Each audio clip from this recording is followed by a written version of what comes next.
दोस्तों, क्या पति और पत्नी के बीच में हुई बातचीत या हस्बैंड और वाइफ के बीच में हुई कम्युनिकेशन कोर्ट में एज अ एविडेंस मान्य है या नहीं मान्य है? तो दोस्तों, हस्बैंड और वाइफ के बीच में जो भी हुई बातचीत है वो कोर्ट में एज अ एविडेंस मान्य नहीं है। इसके regarding section 122 of evidence act जो है बात करता है। हेलो दोस्तों, मैं हूं अहमद खान और आप देख रहे हैं लॉ एग्ज़ाम डेस्टिनेशन। और आज हम बात करेंगे सेक्शन 122 ऑफ एविडेंस एक्ट का, जो कि कहता है कि हस्बैंड और वाइफ के बीच में हुई कोई भी बातचीत मैरिज के समय, जब एक दूसरे मैरिड है एक दूसरे से, और उनके बीच में कोई भी हुई बातचीत जो है कोर्ट में एज अ एविडेंस जो है मान्य नहीं होगा। कोर्ट उन्हें फोर्स नहीं कर सकता है बताने के लिए। पहला सिचुएशन कह रहा है कि कोर्ट उन्हें फोर्स नहीं कर सकता बताने के लिए हस्बैंड वाइफ को। दूसरा सिचुएशन कह रहा है अगर हस्बैंड और वाइफ खुद से बताना भी चाहें तो भी कोर्ट उन्हें अलाउड नहीं करेगा बताने के लिए। लेकिन दोस्तों, यहाँ पे दो सिचुएशन है, वहाँ पे ये हस्बैंड और वाइफ के बीच में हुई जो बातचीत है उसको बताया जा सकता है। पहला सिचुएशन ये है कि जब हस्बैंड या वाइफ जिन्होंने भी कोई बात डिस्क्लोज़ किया अपने पार्टनर से, वो खुद अलाउ कर दें कि हाँ आप जाके कोर्ट में बता दीजिए, तो ऐसे सिचुएशन में उसे बताया जा सकता है। दूसरा सिचुएशन ये है दोस्तों कि हस्बैंड और वाइफ के बीच में कोई भी विवाद चल रहा है आपस में, चाहे वो सिविल मैटर का विवाद हो, क्रिमिनल मैटर का विवाद हो, जैसे हम जानते हैं डिवोर्स से रिलेटेड मैटर या कुछ और से रिलेटेड मैटर, तो उस सिचुएशन में हस्बैंड और वाइफ के बीच में हुई जो बातचीत है उसको कोर्ट में रखा जा सकता है और वो एज अ एविडेंस जो है एक्सेप्टेबल है दोस्तों। लेकिन सपोज़ करिए, इसे एग्जांपल से हम समझते हैं, ज़्यादा क्लियरिटी होगा कि सपोज़ करिए हस्बैंड ने मर्डर कर दिया किसी का और वो जाके ये बात अपने वाइफ से बताता है।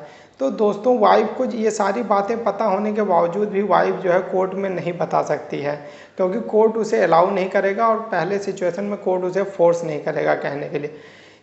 एक सिचुएशन में ही ये बात कोर्ट को बताया जा सकता है जब हस्बैंड खुद कहेगा कि हाँ जाके ये कोर्ट में बता दो। दोस्तों, दूसरा सिचुएशन, एक और सिचुएशन इसमें होता है, जैसे हस्बैंड ने बताया कि मैंने चोरी कर लिया अपने वाइफ को और वाइफ जो है उसके साथ डिवोर्स ले ली। क्या इस सिचुएशन में डिवोर्स लेने के बाद जब वो मैरिज से बाहर आ गई, क्या वो बता सकती है कोर्ट में कि उसका हस्बैंड ही है जिसने चोरी किया है? तो दोस्तों, ऐसे केस में सुप्रीम कोर्ट का एक लैंडमार्क जजमेंट है जिसका नाम है MC Varghese versus TJ Panun. उसमें सुप्रीम कोर्ट ने कहा अगर मैरिज के दौरान कोई भी बात बताया गया हो और आप मैरिज से बाहर आ जाएं तो भी आप उसे कोर्ट में नहीं बता सकते, क्योंकि मैरिज के दौरान कोई भी चीज़ बताया गया हो वो प्रोटेक्टेड है सेक्शन 122 ऑफ एविडेंस एक्ट में। आप मैरिज से बाहर आ जाएं डिवोर्स लेके तो भी ये नहीं कि आप जाके उसके अगेंस्ट में एज अ एविडेंस दे सकती हैं अगर वो आपको एज अ मैरिज के टाइम डिस्क्लोज़ किया है। तो दोस्तों, ऐसा सिचुएशन क्यों है? ये इसलिए लॉ बनाया गया है ताकि मैरिज का जो सैंक्टिटी है, जो ट्रस्ट है हस्बैंड और वाइफ को, उसे प्रोटेक्ट किया जा सके और फ्रीली जो है कम्युनिकेशन हस्बैंड और वाइफ के बीच में हो सके।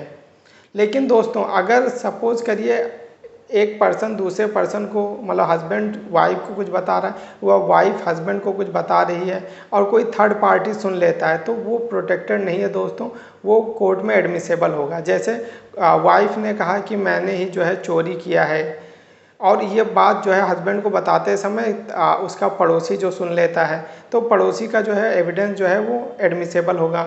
या वाइफ लेटर में लिख के बताती है अपने हस्बैंड को कि मैंने चोरी कर लिया, ऐसे ऐसे हुआ, और बीच में वो लेटर कोई और पढ़ लेता है या पुलिस उसे इंटरसेप्ट करके उस लेटर को पढ़ लेती है, तो ये चीज़ें जो है वो प्रोटेक्टेड नहीं हैं।